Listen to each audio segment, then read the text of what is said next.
কি এক আল্লাহ পাইলাম, আমরা ভাষায় প্রকাশ করতে পারছি না। হযরত মুহাম্মদ সাল্লাল্লাহু আলাইহি সাল্লাম বলছেন, কেউ যদি একটা গুনাহ করে তখন বাম কাদের ফেরেশতা ডান কাদের ফেরেশতাকে জিজ্ঞাসা করে। আল্লাহর নিয়ম হচ্ছে, কেউ যদি একটা গুনাহ করে তাহলে তার আমলনামায় একটা গুনাহই লেখা হয়, আর নেকি যদি কেউ করে একটা তাহলে কমপক্ষে 10টা লেখা হয়। কিন্তু ডান কাদের ফেরেশতা কারো জন্য 10টা লিখেন না, বরং 10-এর সাথে মিলিয়ে আল্লাহর পক্ষ থেকে কারো জন্য 70, কারো জন্য 700, আর কারো জন্য 70,000 এভাবে বাড়াতে থাকেন। এটা কোরআনের আয়াত। কিন্তু গুনাহ লেখা হয় একটাতে একটাই। তবে এই একটা গুনাহ লেখার আগে বাম কাদের ফেরেশতা ডান কাদের ফেরেশতাকে জিজ্ঞাসা করেন যে লিখবো এই গুনাহটা আমার পৃষ্ঠায়। তখন ডান কাদের ফেরেশতা বলে, অপেক্ষা করে দেখো না আল্লাহর বান্দা তওবা করে কিনা। অনেকক্ষণ অপেক্ষা করার পর আবার বলে, এবার লিখবো।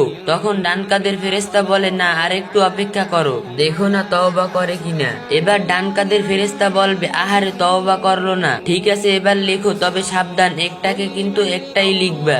আল্লাহ বললেন, ফেরেশতা একটা লিখে রাখো, তবে খেয়াল রেখো 1 সপ্তাহ পর, 1 মাস পর, 1 বছর পর, 10 বছর পর, 70 বছর পরেও যদি আমার বান্দা তওবা করে আমি কিন্তু তখনও মাফ করে দিব। ফেরেশতাকে ডেকে বললেন, মুছে দাও গুনার পৃষ্ঠা। ফেরেশতা মুছে দেয়। আল্লাহ বললেন, মুছে দিলে হবে না, গুনাহর খালি পৃষ্ঠাগুলো নেকি দিয়ে পুরো করে দাও। সুবহানাল্লাহ। একটু চিন্তা করে দেখুন তো, এই দুনিয়ার মানুষকে কখনো নিজের জীবন দিয়েও খুশি করতে পারবে না, কিন্তু আমাদের আল্লাহকে খুশি করা কতই না সহজ। কিন্তু আমরা কি আল্লাহকে খুশি করার জন্য কখনো কিছু করেছি? কি এক আল্লাহ পাইলাম, আমরা ভাষা প্রকাশ করতে পারছি না। সবসময় বেশি বেশি করে আল্লাহকে ডেকে তওবা করি আমরা, তাহলে নিশ্চয়ই আল্লাহ আমাদের মাফ করে দিবেন ইনশাআল্লাহ। আশা করি ভিডিওটা কয়েকটা কপি লিংক করে দিবেন।